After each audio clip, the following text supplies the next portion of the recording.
আজকে আবার আমরা চলে এসেছি সিটি সেন্টার মলে। রিসেন্টলি রিপাবলিক ডে গেল বলে গোটা মল জুড়ে রয়েছে সবুজ সাদা আর গেরুয়া রঙের ছোঁয়া। তবে আজকে রোববার হিসেবে পুরো মলটা ফাঁকা দেখে আমি কিন্তু একটু অবাক হচ্ছি। আর যে কজন চোখে পড়ছে দেখে মনে হচ্ছে তারা এখানকার স্টাফ। হ্যালো, কেমন আছো সবাই? মনীষা নতুন ব্লগে স্বাগত জানাই। আজকের ব্লগটা আমি মল থেকে শুরু করলাম। তবে আগেই বলে রাখি, আজকে কিন্তু আমি এখানে কোনো শপিং করতে আসিনি। দেবজিতের আজকে এখানে কোনো কাজ ছিল, তাই আমাকে সঙ্গে নিয়ে এসছে। আজ তো আমি শুধু এখানে ঘুরবো, খাবো আর বাড়ি যাব, কারণ আজকে লাঞ্চটা আমরা মলের ফুড কোর্টে করব। তার আগে বডি লোশন, শ্যাম্পু এ ধরনের কিছু জিনিস নেওয়ার আছে, সেগুলো নিয়ে তারপর আমরা ফুড কোর্টে যাব। কারণ খাওয়া দাওয়ার পর না আর বেশি ঘোরাঘুরি করতে ভালো লাগে না। এদিকে এখনো সেরকম ভিড় হয়নি বলে নিশ্চিন্তে জিনিসগুলো দেখা যাচ্ছে। নিয়ে নিলাম বডি লোশন, ক্রিম, যা যা আমাদের দরকার ছিল। এবার এদিকে ঠান্ডা বিদায় নিল। আমাদের ঠান্ডা কিন্তু এবছর এত তাড়াতাড়ি বিদায় নেবে না। সামনের মাসে আমরা হিমাচল প্রদেশ বেড়াতে যাব, মানে মার্চ মাসে যাব। আর ওখানে গিয়েও তো ঠান্ডা পাবো, তাই বডি লোশন, ক্রিম এগুলো বড় ফাইলটাই নিলাম। এখানে বড় ফাইলগুলোর উপর ডিসকাউন্ট বেশি দিচ্ছে, আর হিমাচল প্রদেশে গিয়ে তো এগুলো কাজে লেগেই যাবে, সেই জন্য বড়গুলোই নিলাম। তারপর চা পাতা, টুথপেস্ট, ওয়াশিং পাউডার, টুকটাক এই বাড়ির জিনিসপত্রগুলো নিয়ে সেই ফাঁকে একবার কিন্তু আমি ক্রকারি সেকশনটাও ঢু মেরে নিয়েছি। এবার দেখি দেবজিৎ ব্যাকপ্যাক দেখছে। এখানে সাফারি, আমেরিকান টুরিস্টারের মতন ভালো ব্র্যান্ডের ব্যাকপ্যাকগুলোতে এখন অফার চলছে। ব্যাকপ্যাকগুলো কিন্তু বেশ ভালো, দেখে রাখলাম, যাবার সময় যদি দরকার পড়ে তখন না একটা নেওয়া যাবে। আজ ফাঁকা বলে আমাদের বিল মেটাতেও বেশি সময় লাগেনি। অন্য সময় না হলে যত না জিনিস কেনা হয় তার ডবল সময় লেগে যায় বিল মেটাতে। যাই হোক, কেনাকাটাগুলো করে এবার আমরা চলে এসেছি ফুড কোর্টে। এই ফুড কোর্টটাতে আমি আগেও এসেছি, কিন্তু দেবজিতের আসা হয়নি, তাই অনেকদিন ধরে আমার ইচ্ছে ছিল দেবজিৎকে নিয়ে আসার। আসলে উইকেন্ড ছাড়া তো দেবজিতের বাড়িতে লাঞ্চ করা হয় না, আর এখানে দিনের বেলায় আসার মজাই আলাদা। উপর থেকে পুরো জামশেদপুর শহরটা দেখা যায়, তো খুব ভালো লাগে।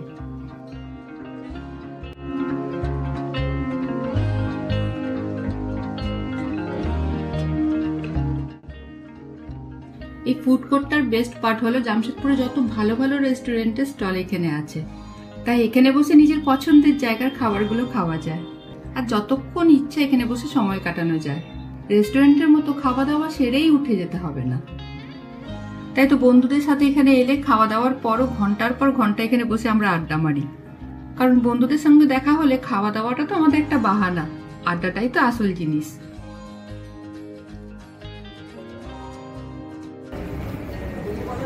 আমরা 147। এই ফুড কোর্টের সিস্টেম হলো তুমি যেখান থেকে ইচ্ছা খাবার খাও, কিন্তু বিল একটা জায়গাতেই পেমেন্ট করতে হবে। আর বিল পেমেন্ট করার পর স্লিপটা সেখানে গিয়ে জমা করলে তবে গিয়ে তোমাকে তারা খাবারটা দেবে।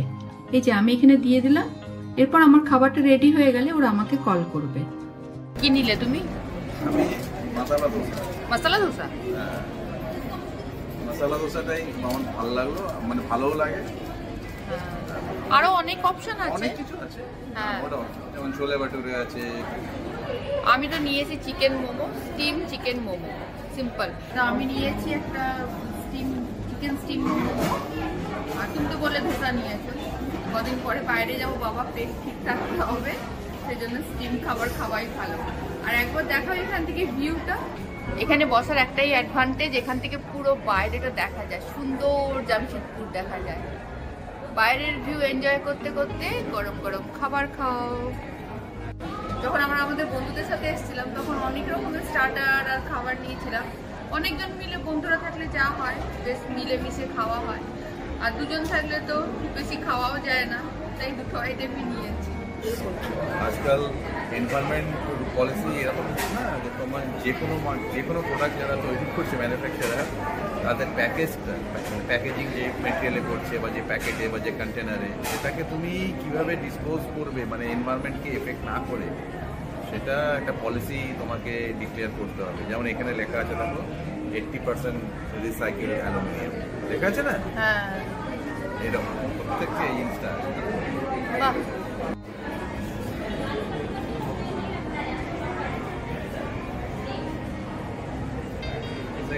তোমার দোসা এসে গেছে, আমার এখনো মোমো আসেনি। কেমন দোসাটা? ভালো। হ্যাঁ, এখানকার খাবারগুলো সবকটাই ভালো। আমি তো আগেও এসেছি। না না, দাম বেশি। এখানের এনভায়রনমেন্টটা যেরকম সেই হিসাবে কিন্তু দাম বেশি না খাবারের। আনন্দ বা ম্যাড্রাসে খাই না, মাদ্রাজি হোটেল ওখানে অনেক বেশি দাম। আর ওখানকার এনভায়রনমেন্ট আর এখানকার এনভায়রনমেন্ট আকাশ পাতাল তফাৎ। তফাৎ কি না বলো? জম্বদুতা কিন্তু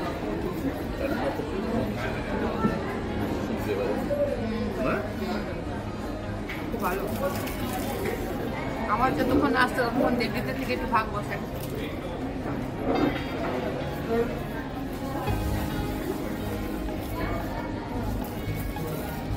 এদিকে মোমো ম্যাজিক থেকে আমার ডাক পড়ে গেছে, আমার খাবারও রেডি হয়ে গেছে।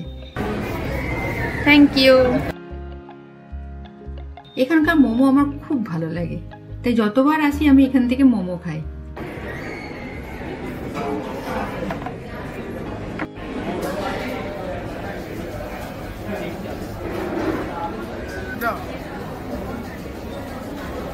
ভালো, হ্যাঁ খাবারগুলো বেশ ভালো, না কোয়ালিটিটাও ভালো দিয়েছে।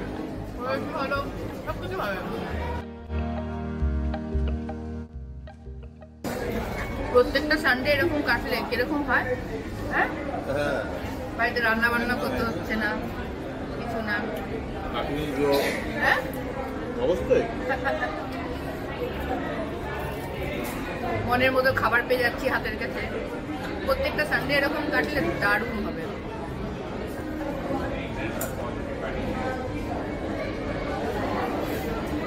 মোমো ট্রাই করো, ভালো কাটছে, দারুণ দারুণ। রান্না করতে হচ্ছে না খেতে। হ্যাঁ এটা তোমারই প্ল্যান, এটা ওরই প্ল্যান।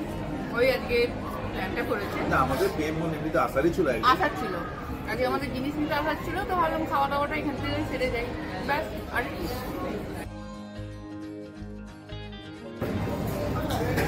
দেখতে যাবে। খাওয়া দাওয়া সেরে এবার আমরা চললাম বাড়ি।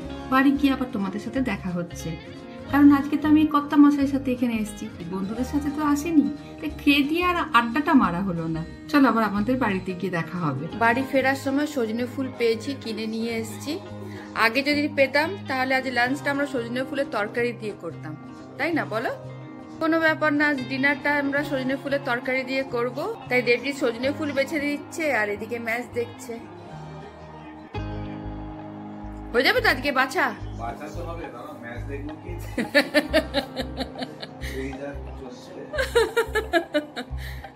দেখো বাবা ঠিক করে বেছো, অনেক মূল্যবান জিনিস। বাড়িতে সজনে ফুল এলো মানেই জানবে শীতকালকে বিদায় জানিয়ে এবার কিন্তু বসন্তকালে এসে গেছে। আর এদিকে সজনে ফুলের তরকারিটা আমি চাপিয়েছি 5 ফোড়ন দিয়ে। এখানে ডুমো ডুমো করে কাটা আলু আর বেগুনটা অল্প একটু ভেজে এবার এর মধ্যে হলুদ গুঁড়ো, নুন, অল্প একটু টমেটো দিয়ে আরো কিছুক্ষণ কষিয়ে এবার দেবো সজনে ফুল। সজনে ফুল একটু ভাপিয়ে রান্না করলে ফুলের কষা ভাবটা থাকে না, তাই সজনে ফুলগুলো আগে আমি একটু ভাপিয়ে নিয়েছি। সজনে ফুলের তরকারিতে আমি খুব বেশি মশলাপাতি একদম ব্যবহার করি না। আমার মনে হয় সজনে ফুলের তরকারিতে খুব বেশি মশলা দিলে ফুলের নিজস্ব গন্ধটা নষ্ট হয়ে যায়। কিন্তু তোমরা সজনে ফুলের তরকারিটা কেমন ভাবে রান্না করো কমেন্ট করে জানিও। সজনে ফুল দেওয়ার পর ভালো করে মিশিয়ে এবার দিয়ে দেবো সর্ষে বাটা। এখানে অল্প একটু সর্ষে, একটা কাঁচা লঙ্কা দিয়ে বেটে নিয়েছি। এই তরকারিটা আমি একটু মিষ্টি মিষ্টি খেতে ভালোবাসি, তাই অল্প একটু চিনি দেবো, ব্যাস, আর কিচ্ছু দেবো না। এরপর ধিমি আঁচে কষাতে থাকবো যতক্ষণ না তরকারিটা মাখা মাখা হচ্ছে। এই রান্নাটা হয়ে গেলে তৈরি হয়ে এবার আমরা যাব সাই মন্দির।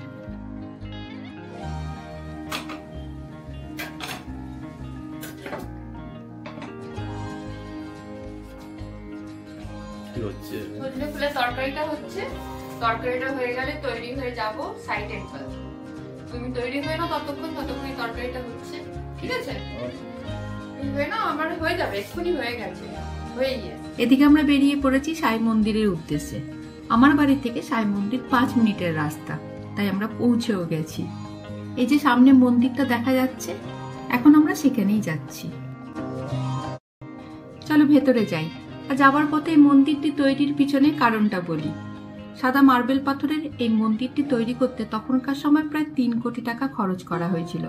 আর এই মন্দিরটি তৈরি করেন সিদ্ধি সাই বাবার কিছু ভক্তরা মিলে। সেই সব লোকেদের কথা মাথায় রেখে বিপুল অঙ্কের মন্দিরটি তৈরি করা হয়, যারা সিদ্ধিতে গিয়ে সাই বাবার দর্শন করতে পারে না।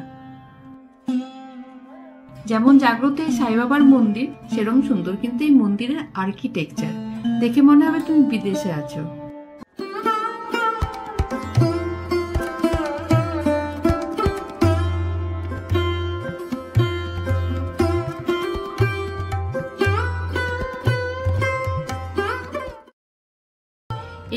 সারা বছর ধরে নানা ধরনের অনুষ্ঠানের আয়োজন করা হয়। তার মধ্যে প্রধান হলো গুরু পূর্ণিমা এবং সাই বাবা জন্মবার্ষিকী।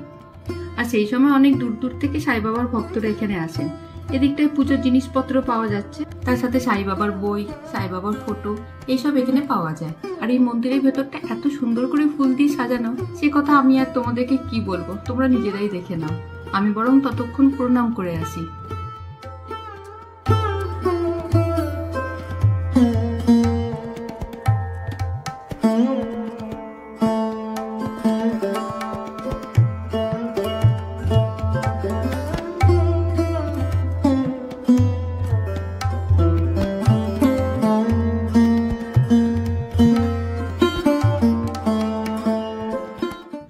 কেমন লাগলো? ভালো লাগলো না? চলো এবার বাড়ি ফিরি। আর সারাটা দিন তোমাদের সাথে নিয়ে কাটালাম। আমার সাথে কাটানো এই দিনটা যদি তোমাদের ভালো লাগে তাহলে ভিডিওটা লাইক করো, শেয়ার করো আর আমার চ্যানেলটাকে সাবস্ক্রাইব করো। আর যদি তোমরা আমাকে ফেসবুক পেজে দেখে থাকো তাহলে পেজটা ফলো করে আমার পাশে থেকো। খুব তাড়াতাড়ি নতুন ব্লগ নিয়ে আবার তোমাদের সাথে দেখা হবে। ততক্ষণ তোমরা সবাই খুব ভালো থেকো, আনন্দে থেকো। টাটা।